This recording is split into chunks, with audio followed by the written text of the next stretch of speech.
Yes sir. ठीक है, तो थ्योरेटिकल लोगों ने कैलकुलेट किया, लेट से 20 आ गया, प्रैक्टिकल लोगों ने कैलकुलेट किया तो लेट से 18 आ गया। ठीक है ना, ये प्रैक्टिकल वैल्यू। तो यहीं से मास डिफेक्ट का कॉन्सेप्ट आता है, मैंने तुम्हें बताया भी था कैसे निकालना है, कि माइनस लास्ट में मोलर मास हो जाता है। ठीक है, तो अब इसमें क्या हो कि दो का चेंज हो रहा है, तो मास डिफेक्ट आ गया, तो दो के करस्पॉन्डिंग कितना एनर्जी है, वो मास डिफेक्ट तुम ऐसे देखते थे कि जो भी है m इंटू सी स्क्वायर कर दोगे, जो भी मास डिफेक्ट आया तो ये उसके करस्पॉन्डिंग एनर्जी रिलीज होती थी। तो यही कॉन्सेप्ट यहाँ पे यूज होता है कि थ्योरेटिकल वैल्यू कुछ है, कुछ वैल्यू प्रैक्टिकल है, उसमें डिफरेंस है। So that is the concept of mass defect. और मास जितना है उससे एनर्जी एसोसिएटेड है एम सी स्क्वायर से, तो इतना एनर्जी रिलीज होगी। ये अल्फा डिके की कहानी है। अब इसमें जो याद रखना है वो क्या याद रखना है, सुनो। अल्फा डिके वही करेंगे। अब जैसे मान लो पहले एनर्जी की बात कर ले, तो मान लो इसमें एनर्जी को हम लोग बोलते हैं क्यू वैल्यू। एनर्जी जो रिलीज होती है इसको क्यू वैल्यू बोलते हैं। This is energy released.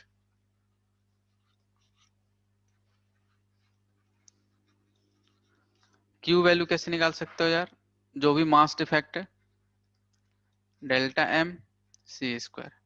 अब डेल्टा एम कैसे निकालोगे यार, जो हमारा मेन रिएक्टेंट था, मेन एलिमेंट था, उसका mass number into C square, minus इसका mass number into C square, minus इसका नंबर, इसका mass number into C square. तो इसको लिखते कैसे हैं कि समझ में आ रहा है कि मैं क्या बोल रहा हूँ, कि भाई जितना एनर्जी था उसमें से जो प्रोडक्ट छोटे छोटे निकले हैं उतना एनर्जी माइनस कर दो, तो बाकी एनर्जी क्या होगी, रिलीज हुई होगी। हाँ या ना। तो अगर इस केस में तुम्हें लिखना है, मान लो जैसे कुछ लोग ऐसे भी लिखता है अलग तरीके से, कि भाई ये एक्स है तो इसको मैंने जेड एटॉमिक नंबर बोल दिया, इसको ए मास नंबर बोल दिया, ये रिएक्टेंट गया, तो यहाँ से एक वाई एलिमेंट बन गया जिसमें देखो एटॉमिक नंबर 2 से डिक्रीज हो जाएगा और इसका मास नंबर 4 से डिक्रीज हो जाएगा। लिखने के तरीके हैं। सर मान लो एक जेड बना जिसका मास नंबर 2 बढ़ जाएगा और जिसका, सॉरी, एटॉमिक नंबर 2 बढ़ जाएगा और मास नंबर ये हो जाएगा। तो यही चीज ऊपर मैंने लिखा है, इसको एक्स वाई जेड के टर्म्स में लोग लिख लेते हैं। तो अगर एनर्जी रिलीज तुम्हें देखना है तो क्या करोगे, देखो sir, mass of X minus mass of Y minus mass of Z into C square तुम बोल सकते हो। तो ये मास डिफेक्ट का कॉन्सेप्ट है। अगर तुम्हें दिख रहा हो कि टोटल एनर्जी इनिशियली कितनी थी, उसमें से ये एनर्जी चली गई, ठीक है, तो वो है, उससे जितना एनर्जी रिलीज हो रहा है वो बाहर निकलेगा। वो सिंपल है कि 50 जूल एनर्जी है, रिएक्टेंट हुआ मतलब रिएक्शन हुआ, 31 जूल निकला या 10 जूल निकला, तो बची हुई एनर्जी एनवायरमेंट में एनर्जी रिलीज होगी। ठीक है, तो ये क्यू वैल्यू होता है एनर्जी। सर बात आ मैं गया। हाँ, मैं बोल रहा हूँ कि यही होता है अल्फा डिके। अल्फा डिके में क्या हो गया है, कोई भी अनस्टेबल न्यूक्लियस है, जैसे यूरेनियम मैंने लिया, एक थोरियम बन गया, एक हीलियम बन गया, अल्फा डिके में अल्फा रिलीज होगा, He2O रिलीज होगा। जो एनर्जी रिलीज होती है वो मास डिफेक्ट से रिलीज होगी। मास डिफेक्ट क्या था सर, थ्योरेटिकल वैल्यू कैलकुलेट किया वो ज्यादा आ गया, प्रैक्टिकल वैल्यू कैलकुलेट किया कम आ गया, तो इसके बीच में मास का डिफरेंस है। उस मास के करस्पॉन्डिंग क्या होगा, जो एनर्जी एसोसिएटेड है उसको हम लोग क्यू वैल्यू बोलते हैं। जो इसमें अल्फा डिके में एनर्जी निकलती है उसको क्यू वैल्यू बोलते हैं। ठीक है, इसमें जो याद रखने वाली वैल्यू ये क्यू वैल्यू है। उसके बाद कि ये वही न्यूक्लियस परफॉर्म करते हैं जिनका एटॉमिक नंबर 83 से ज्यादा हो। हमेशा वही, ऑलमोस्ट वही न्यूक्लियस अल्फा डी के रिएक्शन करेंगे जिनका एटॉमिक नंबर 83 से ज्यादा हो। ठीक है, दूसरा इसमें याद क्या रखना है भाई, कि अगर क्यू वैल्यू ज्यादा है, ग्रेटर देन जीरो, इसका मतलब क्या है, एक्सोथर्मिक रिएक्शन है, एनर्जी रिलीज हो रही है एक्सोथर्मिक। और अगर क्यू वैल्यू कम है तो इसका मतलब तुम्हें एनर्जी देना पड़ेगा इस रिएक्शन को कराने के लिए, एंडोथर्मिक। ठीक है, केवल हेवी न्यूक्लियस, अगर तुम्हें समझ में आ रहा होगा, केवल हेवी न्यूक्लियस कर सकते हैं इस अल्फा डीके को परफॉर्म, जिनके एटॉमिक नंबर 83 से ज्यादा हो। तो बीटा डीके में क्या करना अपने को, ठीक, बीटा डीके में देखो मैंने अभी बोला कि सारी चीज अपने को याद रखना पड़ेगा, क्या क्या क्या होता है, ठीक है। कि इसमें देखो मान लो कि दो तरीके की बीटा डीके, एक बीटा पॉजिटिव है और एक बीटा नेगेटिव है, ठीक है। अब बीटा पॉजिटिव बीटा नेगेटिव कैसे बनाया गया है कि भाई इलेक्ट्रॉन निकलेगा और एक इलेक्ट्रॉन जैसा पार्टिकल निकलेगा, जो मैंने आपको थोड़ा बहुत आइडिया देता है कि पॉजिट्रॉन। पॉजिट्रॉन क्या होता है, मास क्या होगा, इलेक्ट्रॉन जैसा ही होगा, इलेक्ट्रॉन पे जितना मास है। लेकिन इलेक्ट्रॉन पे चार्ज तुम क्या बोलते थे कि सर ये नेगेटिवली चार्ज होता था, हालांकि हमने ही डिसाइड किया पॉजिट्रॉन पे क्या होगा कि चार्ज वो पॉजिटिव हो जाएगा, मास नंबर सेम रहेगा, चार्ज पॉजिटिव हो जाएगा। तो बीटा प्लस और बीटा माइनस डीके में क्या होता है कि एक अलग टाइप के पार्टिकल्स निकलते हैं, जिनको लोगों ने बताया कि यार न्यूट्रिनो बोल सकते हैं या एंटी न्यूट्रिनो हम लोग बोल सकते हैं। जैसे तुम्हारे पास इलेक्ट्रॉन और उसके साथ क्या आया था, पॉजिट्रॉन, ठीक है। इलेक्ट्रॉन क्या था भाई, पता है अपने को सर, नेगेटिव चार्ज होता है, मास नंबर पता है। पॉजिट्रॉन क्या होता है भाई, मास नंबर सेम होता है और इस पे चार्जेस क्या होंगे, पॉजिटिव, ठीक है। वैसे इन लोगों ने नए पार्टिकल्स डिफाइन किए, जब रिएक्शन देखा लोगों ने तो एक बोला कि न्यूट्रिनो होगा और दूसरे लोगों ने बोला एंटी न्यूट्रिनो होगा, ठीक है। इसके बारे में अभी तक लोगों को ज्यादा कुछ नॉलेज नहीं है, ठीक है। बस लोगों ने इतना ही अभी तक पढ़ पाया कि ये लोग नेचर में एग्जिस्ट नहीं करता है, ठीक है ना। इनका मास नंबर काफी काफी छोटा होता है, जैसे कि इलेक्ट्रॉन ऑलरेडी बहुत छोटा है, 10⁻³ का है, ये उससे भी छोटा होता है मास नंबर इन दोनों का, ठीक है। तो ये लोग नेचर में एग्जिस्ट नहीं कर पाता है, ठीक है। बट लोगों ने बोला है कि हाँ भाई बीटा डीके होगा तो ये लोग निकलेगा, ठीक है ना, ये प्रोडक्ट में रहेगा, ठीक है। तो रिएक्शन किस टाइप का होता है देखिए इसमें, से बीटा प्लस और बीटा माइनस, ठीक है। तो बीटा माइनस के अगर तुम डीके देखोगे तो मान लो मेरे पास फास्फोरस है, ये 15, ये 32, ये कहाँ गया, लेट से सल्फर में गया 16 और ये 32 प्लस, ठीक है। एक मेरे पास इलेक्ट्रॉन आ गया और इसके साथ एक आता है एंटी न्यूट्रिनो। एंटी लिखने का तरीका क्या है, इस टाइप के सिंबल्स तुम्हें दिखेंगे, ठीक है। वेलोसिटी पे एक बार लगा होगा, इसको एंटी न्यूट्रिनो बोलेंगे। ये सारी चीजें याद रखना चाहिए, इसमें ज्यादा अपने को दिमाग नहीं लगाना है। ये एंटी न्यूट्रिनो होता है, क्वेश्चन भी बहुत स्ट्रेट फॉरवर्ड आता है, बस आपको पता होना चाहिए। तो बीटा माइनस डीके होगा तो क्या क्या निकल रहा है भाई, एक इलेक्ट्रॉन निकल रहा है और एक एंटी न्यूट्रिनो निकल रहा है, ठीक है। ये बीटा माइनस में होगा। कुछ लोग ऐसे रट लेता है, तुम भी ध्यान रख सकते हो कि भाई हो क्या रहा है इसमें, बीटा माइनस में एक एटॉमिक नंबर बढ़ रहा है। एटॉमिक नंबर जब इंक्रीज करता है एक से तो उसको लोग बोलता है बीटा माइनस डीके। तो ये तुम ध्यान रख सकते हो कि बीटा माइनस डीके क्या होगा भाई, जिसमें एटॉमिक नंबर इंक्रीज करे एक से, एटॉमिक नंबर इंक्रीजेस बाय 1, ऐसे तुम ध्यान रख सकते हो, ठीक है। बीटा प्लस में क्या होगा कि बीटा प्लस में मेरे पास बीटा माइनस हो गया, बीटा प्लस में क्या होगा कि मान लो मेरे पास सोडियम है, ठीक है। सोडियम कितना है, 11/22। सर हाँ, सर वो सल्फर में एक न्यूट्रॉन भी कम हो गया ना अभी। एक सल्फर में सर प्रोटॉन से वो फॉस्फोरस से सल्फर में है तो एक न्यूट्रॉन कम हो गया। हाँ ऐसा मान सकते हो तुम, एक इलेक्ट्रॉन मतलब बढ़ गया या एक प्रोटॉन बढ़ गया, एक प्रोटॉन बढ़ा और एक न्यूट्रॉन कम हो गया। ठीक है। न्यूट्रॉन न्यूट्रॉन तुम नहीं बोल सकते हो कि न्यूट्रॉन कम हो गया, मास सेम आ रहा है तो न्यूट्रॉन तो कम हुआ होगा। नहीं मास नंबर अभी 32 था पहले, ठीक है। तो प्रोटॉन अगर तुम देखोगे तो प्रोटॉन और न्यूट्रॉन क्या थे, मान लो 15 और 17, 15 और 17 प्रोटॉन न्यूट्रॉन थे, ठीक है। अभी भी क्या है, अगर मास नंबर 32 है, मास नंबर 32 है तो प्रोटॉन और न्यूट्रॉन कितने हैं, अभी भी 15 और 17 हैं। 33 हो जाएगा ना सर फिर वो। क्या 33 नहीं हो जाएगा फिर वो 15 होंगे। वही तो मैं बोल रहा हूँ नहीं होगा। हाँ, तुम्हारा डाउट क्या है वो बताओ। सर आपने कहा था एक वो प्रोटॉन। हाँ, मैंने ये बोला है कि बीटा माइनस डीके जो होता है, एक उसका एटॉमिक नंबर तुम बढ़ा सकते हो, ऐसा लोग याद रखता है और ऐसा होता है। तो इस टाइप सर के रिएक्शन को हम लोग बीटा माइनस बोलते हैं। सर जब एक प्रोटॉन बढ़ेगा तो मास नंबर में भी एक का इंक्रीज आना चाहिए। अरे तो वही बोल रहा हूँ भाई कि नहीं बढ़ेगा, इसलिए तो ये एंटी न्यूट्रॉन लोगों ने डिफाइन किया है। ऐसे ही रिएक्शन होता है, वही तो बोल रहा हूँ कि ये अपने को याद रखना पड़ेगा भाई। अगर लॉजिकली सोचोगे भाई ये बढ़ गया एक न्यूट्रॉन बढ़ जाएगा, ये ऐसा कुछ नहीं होता है इस मॉडर्न फिजिक्स में। मॉडर्न फिजिक्स अभी ओपन है।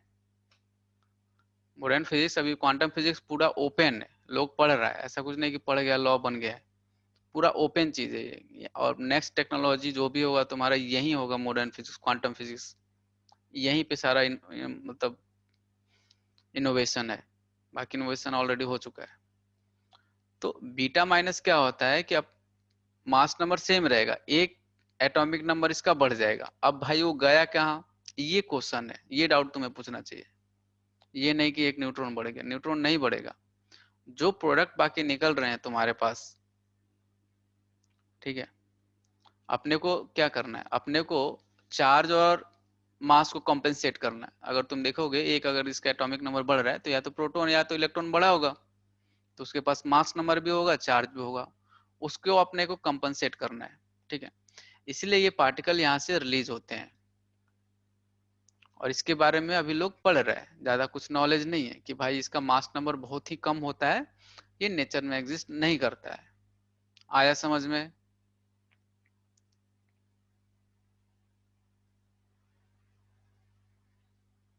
आवाज नहीं आ रही है उसकी। हाँ, अपन बीटा प्लस, ये बिल्कुल याद होना चाहिए, ऐसा नहीं ये 32 16 हुआ तो 33 कर दिया, गलत हो जाएगा वो। ठीक है, बीटा प्लस में आते हैं। सोडियम क्या है, 11 है 22 है। बीटा प्लस में क्या लोग याद रखता है कि मान लो यहाँ पे नया एलिमेंट कौन बन रहा है, ठीक है, मान लो नियन। ठीक है, इसका एक एटॉमिक नंबर डिक्रीज होता है बीटा प्लस में। ठीक है, और ये क्या होगा, ये सेम रहेगा। ठीक है, मास नंबर। और इसमें जो निकल रहा है, इसमें निकलेगा एक पॉजिट्रॉन। ठीक है, एक पॉजिट्रॉन लिखने का तरीका सेम इलेक्ट्रॉन जैसे होगा, लेकिन चार्जेस क्या होगा, पॉजिटिव, तो पॉजिट्रॉन। और इसके साथ एक निकलेगा न्यूट्रिनो। ये क्या है भाई, न्यूट्रिनो।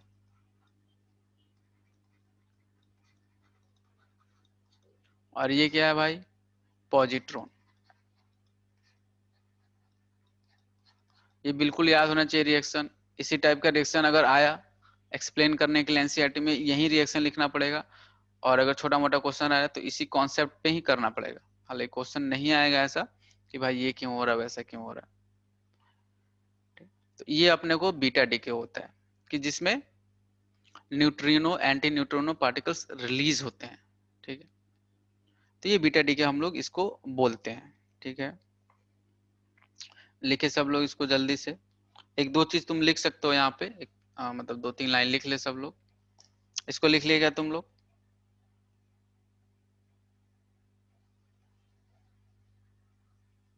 लिख लिया सर। Yes sir. ठीक, 2 3 लाइन लिखे सब लोग। ठीक है, neutrinos are neutrinos neutrinos are neutral particles. Neutrinos are very small particles. Sorry, neutrinos are neutral particles. Neutrinos, जो न्यूट्रिनो और एंटी न्यूट्रिनो जो हमने रिलीज किया उसके बारे में 2 3 लाइन लिखे हैं आप लोग कि neutrinos are neutral particles with a very small value of neutrinos are neutral particles with a very small value of mass number. ठीक है ना, with a very small value of mass number। Bracket में even तुम लिख सकते हो may be 0। पता नहीं है भाई, किसी को नहीं पता है। Neutrinos are neutral particles with a very small value of mass number, bracket में लिख सकते हो मे बी 0। ठीक है ना, विच imply they may or may not even exist in our environment, which implies they may or may not exist in our environment. ठीक है, पता नहीं है, मेरे को भी नहीं पता, किसी को भी नहीं पता है कि एग्जिस्ट कर भी सकता है नहीं भी कर सकता है, क्योंकि मास नंबर अपन उस पे अभी डिस्कवरी या ऐसा ऐसा कुछ इनोवेशन नहीं हो रहा है। ठीक है, बाहर में लोग पढ़ रहे हैं तो कुछ इनोवेशन आएगा तो इंडिया में कॉपी वॉपी हो जाएगा, इंडिया में भी चीजें आ जाएगी। ठीक, तो ये अपना बीटा डीके में इतना ही अपने को जानना है। ठीक है, कि भाई रिएक्शन होगा, अगर एक एटॉमिक नंबर बढ़ रहा है आउटपुट का, प्रोडक्ट का, तो उसको हम लोग बोलेंगे बीटा माइनस डीके। एक एटॉमिक नंबर डिक्रीज हो रहा है उसको बीटा प्लस बोलेंगे।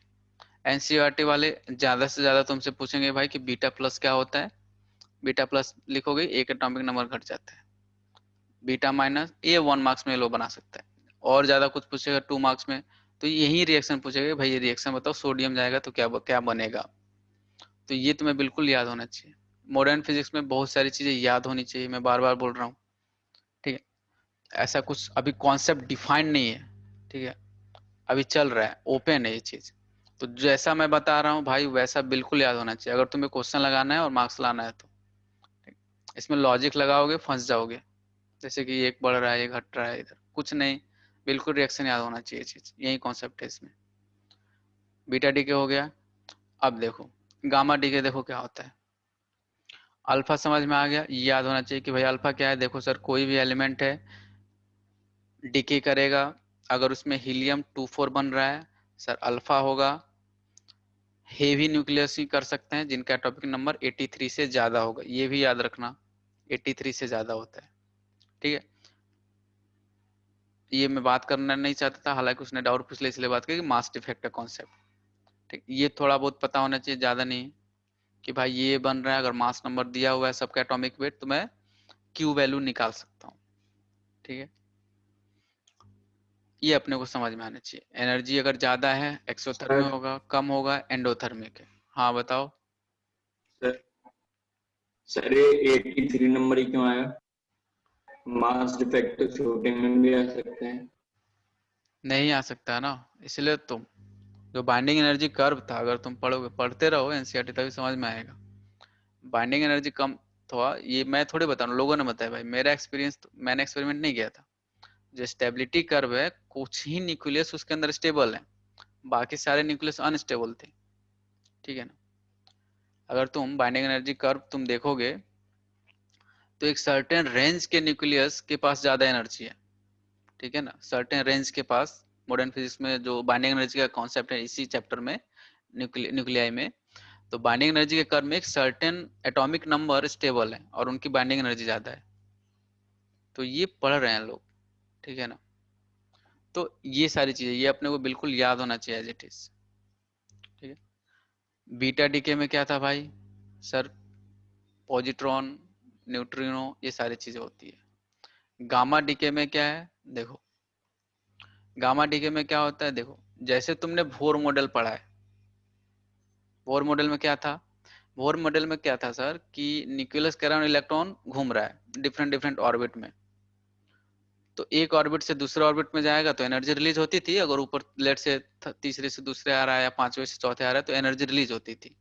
ये अपने को आता है, ये अपन पढ़ लिए हैं। ठीक है, अब सेम वोर मॉडल, सेम का सेम वोर मॉडल का कॉन्सेप्ट न्यूक्लियस के अंदर आ गया। ठीक है, एटॉम के अंदर तो तुमने बोर मॉडल पढ़ लिया कि सर ये है आपका एटम और इसके अंदर है न्यूक्लियस और इसके अराउंड अपना इलेक्ट्रॉन घूम रहा होगा। ठीक है, इसको सर बोर मॉडल लोगों ने पढ़ लिया, लो कि काफी लिमिटेड है, अगर तुम्हें पता हो लिमिटेशन ऑफ बोर मॉडल तो। फिर लोगों ने जब पढ़ना शुरू किया तो बोला कि यार सेम बोर मॉडल जैसा कॉन्सेप्ट सेम न्यूक्लियस के अंदर हो रहा है, मतलब न्यूक्लियस भी ऑर्बिट से दूसरे ऑर्बिट में जा रहा है। Nucleus, I am not talking about electrons जो आउटर मोस्ट ऑर्बिट में घूम रहे हैं, उनके बारे में बात नहीं कर रहा हूँ, उन पे तुम बोर मॉडल से थोड़ा बहुत क्वेश्चन लगा सकते हो। जब लोगों ने पढ़ा कि न्यूक्लियस के अंदर ऐसा कुछ हो रहा है कि न्यूक्लियस के पास भी डिफरेंट ऑर्बिट्स हैं।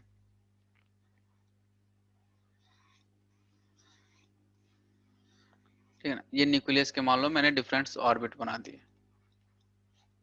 ठीक है, तो लोगों ने देखा, जितना लोगों को पता है, अपने को भी पता है, लोगों ने बोला कि देख यार अब इसका मतलब है कि न्यूक्लियस डिफरेंट ऑर्बिट्स में घूम रहा है, तो हर एक ऑर्बिट का एक एनर्जी एसोसिएटेड है न्यूक्लियस के साथ, जैसे इलेक्ट्रॉन के साथ होता था। तो मान लो न्यूक्लियस तीसरे से दूसरे में जा रहा है तो एनर्जी रिलीज होगी, एनर्जी रिलीज होगी। चौथे से मान लो फर्स्ट में आ रहा है तो न्यूक्लियस जब जंप करेगा तो एनर्जी रिलीज होगी।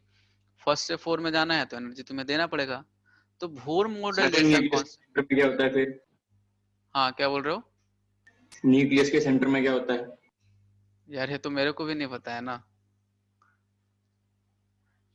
न्यूक्लियस के सेंटर में देखो, अगर तुम एटम के बात करोगे, अगर लेट से ये अलग कॉन्सेप्ट है, इधर आओगे अगर तुम इस वाले कॉन्सेप्ट में, एटम वाले में, तो ये अपने को पता है कि भाई न्यूक्लियस है, इसका मतलब है न्यूक्लियस क्या स्टेबल है, कॉन्सेंट्रेटेड है, इसमें प्रोटॉन और न्यूट्रॉन बैठे हुए हैं, इलेक्ट्रॉन इनके चारों तरफ चक्कर मार रहा है, घूम रहा है, तीसरे से दूसरे आएगा एनर्जी रिलीज होगा, पहले से दूसरे भेजना एनर्जी देना पड़ेगा, ये पता है अपने को। इधर आओगे तो इधर क्या हो रहा है कि न्यूक्लियस का भी डिफरेंट डिफरेंट ऑर्बिट है, वो भी डिफरेंट ऑर्बिट में घूम रहा है। सर वो किसके आसपास घूम रहा है? किसी सेंटर के अबाउट मान सकते हो तुम, बट ज्यादा मेरे को डीप में नहीं पता है, जितना मतलब मॉडर्न फिजिक्स में किसी सर के। जो एटम वाला देखे थे क्या चीज? वहां तो उस पे सेंट्रीपिटल फोर्स लगता था जिसकी वजह से इलेक्ट्रॉन घूम रहा होता था। नहीं, न्यूक्लियस का कॉन्सेप्ट ही अलग है यार। न्यूक्लियस, न्यूक्लियर जो हमने पढ़ा था, जो न्यूक्लियस को कंट्रोल करता है, न्यूक्लियर न्यूक्लियर फोर्स, उसके कॉन्सेप्ट से अभी देखो थोड़ा और अच्छा लगेगा तुम्हें। अभी 10 मिनट रुको। तो ये कुछ फिक्स नहीं है किसके अराउंड घूम रहा है ये, ठीक है, कि भाई न्यूक्लियस के अराउंड घूम रहा है, न्यूक्लियस दूसरे ऑर्बिट से तीसरे ऑर्बिट में कैसे आ सकता है? सर यहाँ पे तो आप बता रहे हो न्यूक्लियस फिक्स है, न्यूक्लियस के अराउंड तो इलेक्ट्रॉन घूमता है। सर आप तो न्यूक्लियस घुमा रहे हो। इतना पता है लोगों को, और यही है क्वांटम फिजिक्स, ठीक है। तो लोगों ने देखा कि न्यूक्लियस डिफरेंट ऑर्बिट में घूम रहा है, ठीक है, दूसरे ऑर्बिट से तीसरे ऑर्बिट में जाएगा, या लेट से ऊपर से नीचे आ रहा है तो एनर्जी रिलीज हो रहा है। तो न्यूक्लियस के जंप के कारण जो एक्साइटेशन एनर्जी रिलीज हो रही है, उस एनर्जी से लोगों ने एसोसिएट किया कि भाई एक हमारे पास वेवलेंथ जनरेट होगी, और उस वेवलेंथ से जनरेटेड को हम लोग गामा रे हमने बोला, सॉरी सर गामा डीके। हाँ। सब वो नीचे आ रहा है एनर्जी रिलीज कर रहा है तो मास भी इसका कम हो रहा होगा। नहीं ये कॉन्सेप्ट नहीं है अभी, ठीक है, तो ये फिर वो कॉन्सेप्ट एनर्जी नहीं। कहाँ जा रही है? एनर्जी हो रहा है कि मान लो कि एनर्जी, जैसे कि तुम ये मान सकते हो कि न्यूक्लियस कैसे ऊपर से नीचे आ रहा है, ठीक है। मान लो किसी और डिफरेंट ऑर्बिट में, ठीक है ना, जैसे इलेक्ट्रॉन अपना था, ठीक है, तो इलेक्ट्रॉन मान लो यहाँ पे वैकेंसी होती थी तो ऊपर से नीचे आ जाता था, तो एनर्जी रिलीज कर देता था। तुम यहाँ पे ऐसे सोच सकते हो कि मान लो किसी डिफरेंट ऑर्बिट में है, ठीक है, न्यूक्लियस, तो उसको दिखा कि यार मैं अगर यहाँ पे जाऊंगा तो मैं थोड़ा स्टेबल हो सकता हूँ, लेट से तीसरे से, ये कौन सा है, मान लो 1 2 3 4 5, पांचवे से लेट से दूसरे पे देखा कि यार मैं जाके यहाँ पे थोड़ा सा स्टेबल हो सकता हूँ, तो ये पांचवे से दूसरे पे आ सकता है। इस टाइप का कॉन्सेप्ट है न्यूक्लियस के अंदर। न्यूक्लियस की जब मतलब थोड़ा बहुत आइडिया लोगे तो न्यूक्लियस कैसे ऑर्बिट कर रहा है, क्योंकि खुद स्टेबल होना वो भी तो चाहेगा कि भाई मैं थोड़ा एनर्जी रिलीज करता हूँ, मैं स्टेबल होने चलता हूँ, ठीक है। तो अब इस स्टेबिलिटी में जब ये लेट से 5 से 2 आ रहा है या 5 से 3 आ रहा है तो एनर्जी निकलती है, तो उस एनर्जी से एसोसिएटेड जो भी रेज होती है उस टाइप के हम लोग को डीके को, ऑब्वियसली एनर्जी रिलीज होगी तो वेवलेंथ तो एसोसिएटेड है ही। इस टाइप के हम लोग एक्साइटेशन और एनर्जी का जो गैप होता है, जैसे 5 से 2 आ रहा है तो energy of 5 minus energy of 2, सब तुम्हें पता होगा, इसको हम लोग गामा डीके बोलते हैं, ठीक है ना, ये होता है गामा डीके।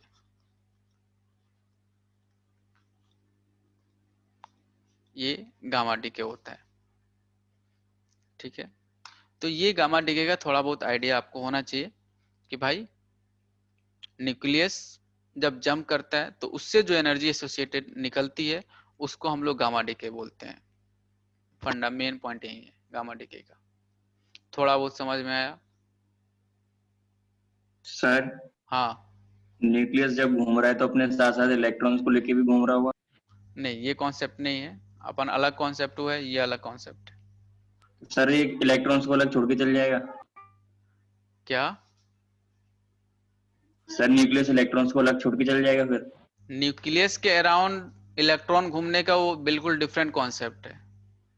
न्यूक्लियस के अराउंड इलेक्ट्रॉन घूम रहा है, बिल्कुल डिफरेंट कॉन्सेप्ट है। समझ में आ रहा है? न्यूक्लियस घूम रहा है, बिल्कुल डिफरेंट कॉन्सेप्ट है। तुम्हें और ज्यादा पढ़ना है कि भाई ये न्यूक्लियस क्यों घूम रहा है, ऐसे कैसे हो सकता है। सर आप तो गलत पढ़ा रहे हो। उसके लिए तुम्हें बहुत ज्यादा मॉडर्न फिजिक्स पढ़ना पड़ेगा। ठीक है? तो कि सर एक इलेक्ट्रॉन तो छोड़ देगा, ये कैसे हो सकता है सर, ये तो गलत है सर, इलेक्ट्रॉन कैसे छूट सकता है न्यूक्लियस से। इसके लिए तुम्हें बहुत ज्यादा, मतलब मैं ज्यादा नहीं बोल रहा हूँ, बहुत ज्यादा मॉडर्न फिजिक्स पढ़ना पड़ेगा कि भाई क्या चल रहा है यहाँ पे। ठीक है? तो फिलहाल जो अपने को समझना है, जिससे अपने को मार्क्स आएगा, रैंक आएगा, जिससे क्वेश्चन आएंगे जेई में। क्वेश्चन यहाँ से नहीं आएगा, मैं अभी बता दे रहा हूँ, जेई ये सब नहीं पूछेगा, क्योंकि अभी ये पढ़ाई चल रही है इसकी। एनसीईआरटी वाले पूछ सकते हैं ज्यादा से ज्यादा, वो भी नहीं पूछेंगे। तो थोड़ा बहुत आइडिया होना चाहिए अपने को गामा डीके का, कि गामा डीके क्या होता है भाई। सर ऐसा कुछ होता है कि न्यूक्लियस जंप करता है किसी डिफरेंट ऑर्बिट से दूसरे ऑर्बिट में, नीचे आता है, तो सर कुछ एनर्जी एसोसिएट होती है, जैसा कि हमने बोर्स मॉडल में इलेक्ट्रॉन पे पढ़ा था। वैसे ही इसमें भी सर थोड़ा बहुत कॉन्सेप्ट होता है। उस टाइप से जो एनर्जी निकलती है उससे सर कुछ वेवलेंथ एसोसिएटेड होती है, और इस टाइप की एनर्जी जब रिलीज होती है, इस टाइप के प्रोसेस को हम लोग गामा डीके बोलते हैं। दैट्स इट, बट इतना पता होना चाहिए। इससे ज्यादा अगर तुम्हें पता करना है तो फिर बहुत ज्यादा पढ़ना पड़ेगा, या तुम अलग से मेरे साथ मतलब डिस्कस हम कर सकते हैं। ये है इसमें गामा डीके में। ठीक, इसलिए मैं नहीं पूछ रहा हूँ समझ में है, थोड़ा बहुत समझ में आया कि क्या चलता है गामा डीके में। हाँ या ना बताए सब लोग? आ गया सर। ठीक है? तो अपने को ज्यादा डीप में नहीं जाना है, ठीक है ना? ज्यादा डीप में नहीं जाना है कि भाई, इसलिए मैंने बोला कि मॉडर्न फिजिक्स में बहुत सारी चीजें हैं। मैं खुद ये नहीं बोलता भाई इसको लॉजिकली समझना, समझना ही नहीं है मॉडर्न फिजिक्स की बात। ये रिएक्शन याद है तो रिएक्शन याद है भाई। सर ये होता है हीलियम-2 अल्फा, सर पॉजिट्रॉन देखो ये बनेगा बनेगा। लॉजिक नहीं लगा भाई, एक इलेक्ट्रॉन कहाँ गया यार, ये पॉजिट्रॉन क्यों बन रहा है, कैसे हो रहा है, इसका मास क्या होगा, सर क्या बोलते हो, खत्म। 5 साल पढ़ोगे 5% समझ में आएगा पूरा मॉडर्न फिजिक्स। ठीक है? तो अभी चल रही है चीजें, तो अपने को थोड़ा बहुत ही आइडिया इसका लेना है। ठीक है? अब चलो आगे चलते हैं। गामा डीके के पास इसमें है थोड़ा सा फ्यूजन फिजन, थोड़ा बहुत तुम्हें पता होगा, और बाकी इसमें क्या है, बाकी कुछ नहीं है। हाँ ठीक है। फ्यूजन फिजन में देखो, फ्यूजन फ्यूजन तुम्हें पता होगा थोड़ा बहुत, फिर भी मैं बता दूंगा नेक्स्ट क्लास में, एक बेसिक आइडिया देता हूँ, आप पढ़ लेना। ठीक है? फिर पढ़ के ना मैं बता दूंगा फिजन और फ्यूजन क्या होता है। देखो दो वर्ड है, एक है फिजन और एक है फ्यूजन। फ्यूजन सब लोगों को पता है। फ्यूजन में क्या होता है, चीजें ऐड हो रही है, जैसे होता है ना कि यार साउथ म्यूजिक और नॉर्थ म्यूजिक बना दिया तो फ्यूजन क्रिएट कर दिया, ऐसा तुमने सुना होगा। ठीक है? तो फ्यूजन क्या होता है, दो चीज मिलके एक नई चीज बनती है। तो दो चीज मिलके एक नई चीज बनेगी, उसमें भी एनर्जी अपने को मिलेगा। ठीक है? और एक नई चीज दो चीजों में टूटेगी, उसमें भी अपने को एनर्जी मिलेगा। तो इस यही प्रोसेस है। फ्यूजन क्या हो गया भाई, एक चीज, ठीक है ना, एक चीज टूटेगी डिफरेंट डिफरेंट पार्ट्स में, तो उसमें एनर्जी रिलीज होगी। फ्यूजन क्या है भाई, दो चीज मिलेगी, ठीक है, तो उसमें एनर्जी रिलीज होगी, ये फ्यूजन हो गया। इसी को अलग अलग तरीके से लोगों ने समझाया है, तो अपन देख लेंगे। ठीक, एक छोटा सा सवाल कि भाई सन पे स्टार्स पे कौन सा रिएक्शन होता है, फ्यूजन।